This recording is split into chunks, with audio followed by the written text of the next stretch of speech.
జమ్మూ కాశ్మీర్ పహల్గాం రాక్షస టెర్రరిస్టు మూకల అమానవీయ మరణకాండ తర్వాత సరే దేశంలో మామూలు జనం ఏదైతే ఒక డెఫినెట్లీ ఎక్కువ బాధపడ్డారు, వాళ్ళని ఏదో ఒకటి చేసేయాలి, దీనికి కారణమైన పాకిస్తాన్ను నలిపేయాలి, దాని నామరూపాలు లేకుండా చేయాలి అని చెప్పి ఒక ఆవేదన, ఆక్రోశం, బాధతో వాళ్ళు అటువంటి అభిప్రాయాలు వెలిబుచ్చడం డెఫినెట్లీ తప్పేం లేదు. ఇది ఎప్పుడైనా కనుక ఇటువంటి సంఘటనలు జరిగితే ఇమ్మీడియట్గా ఆవేశంలో ఇలా అంటూ ఉంటారు. కానీ అదే సమయంలో బాధ్యతాయుతంగా ఉన్నటువంటి పెద్ద పెద్ద స్థానాల్లో ఉన్న వాళ్ళు కూడా, అంటే తెలంగాణ ముఖ్యమంత్రి గారి దగ్గర నుంచి అయినా, మరికొందరు ప్రముఖుల దగ్గర నుంచి అయినా, సో మనం అనుకుంటే వాళ్ళు 2 రోజులు ఉండలేరు, ముక్కలు ముక్కలు అయిపోతారు, వాళ్ళేంది ఊరకొక్కలు, రకరకాలుగా దాన్ని ముక్కలు చేసి పెట్టేద్దాం, దాన్ని పేల్ చేద్దాం, మనం యుద్ధానికి దిగితే 2 రోజుల్లో మడిచి పెట్టేస్తాం, సో యుద్ధం చేయాల్సింది, ఈ విధంగా కీలకమైన స్థానాల్లో ఉన్న వాళ్ళు కూడా మాట్లాడితే నిజంగానే ఎలాంటి లీడర్షిప్లలో ఉన్నాం, నిజంగానే కీలకమైన స్థానాల్లో ఎలాంటి మైండ్ సెట్ ఉన్న వాళ్ళు ఉన్నారని చెప్పి అనిపిస్తుంది. 2025లో కూడా డైరెక్ట్గా యుద్ధం గురించి మాట్లాడడానికి నేనైతే పూర్తి వ్యతిరేకం. ఏ దేశంతోటైనా ఎవరితోటైనా కనుక యుద్ధం అనే మాటే రాకూడదు. ద్వైపాక్షిక చర్చలు అంటారా, లేకపోతే అంతర్జాతీయంగా ఏకాకిం చేయడమా, ప్రెజర్ తీసుకురావడమా, సరే ఏమేం మార్గాలు ఉన్నాయో అన్వేషించాల్సిందే. అండ్ ఈ ఉగ్రవాదం మూకలు ఎవరైతే ఉంటాయో ఆ ఉగ్రవాదం మూకల్ని దేశంలోకి రానికుండా తొక్కిపడేయాలి, ఎక్కడికక్కడ ఎలాంటి చర్యలు తీసుకుని, ఇది ఒక పెద్ద సబ్జెక్ట్ లేండి. బట్ డైరెక్ట్గా యుద్ధాన్నే కోరుకోవడం, దానివల్ల జరిగే నష్టాలు చాలా చాలా ఎక్కువ నష్టాలు. ఇప్పుడు పాకిస్తాన్, భారత్ అనుకోండి, 2 అణ్వాయుధ దేశాలు. అణ్వాయుధ దేశాల మధ్య యుద్ధం గురించి 2025లో మాట్లాడడం తప్పు కదా. అక్కడ మనం ఉక్రెయిన్, రష్యా చూస్తున్నాం ఏం జరుగుతుంది.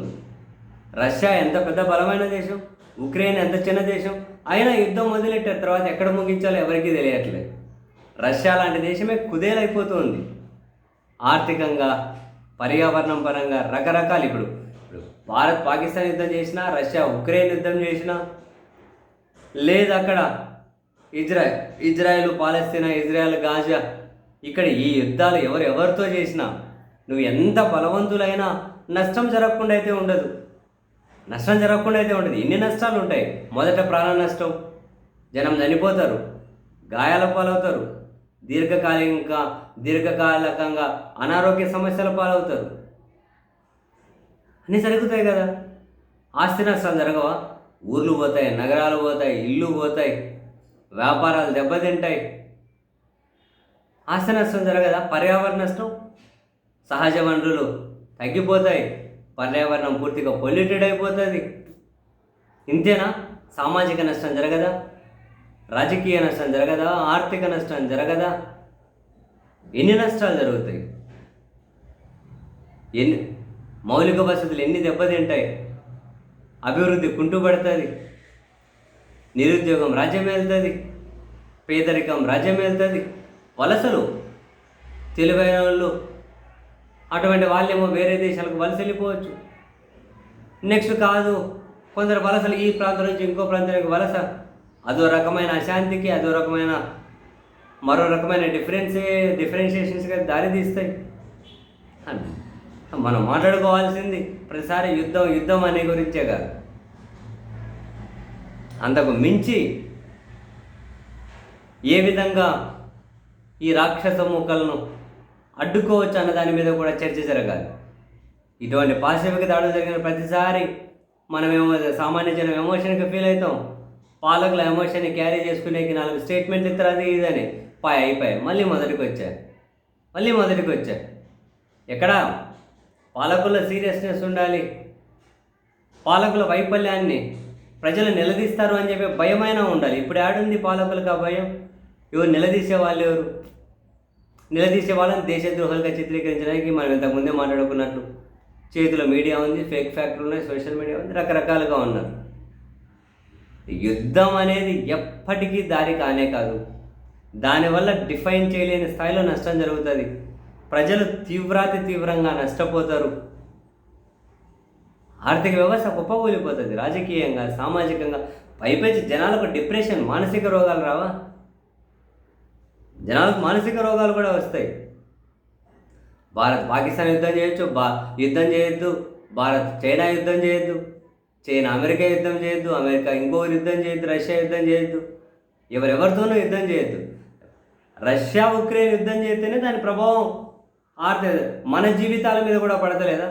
రేట్లు పెరగడం, మరో రకమైన ఇంపాక్ట్, ఎగుమతుల మీద ప్రభావం, దిగుమతుల మీద ప్రభావం, చమురు మీద ప్రభావం డైరెక్ట్గా అది మన జీవితాల మీదే ప్రభావం. అట్లాంటి మన దేశంలో మనమే పోయి యుద్ధం చేస్తే, ఇప్పుడు మన పక్క దేశాలకు మనకి యుద్ధం జరిగితే పరిణామాలు చాలా తీవ్రంగా ఉంటాయి. ఎవరో రాజకీయ ప్రయోజనాలు నెరవేర్చడం కోసం, మరొకటో ఎవరో వైఫల్యాన్ని కప్పిపుచ్చుకోవడం కోసం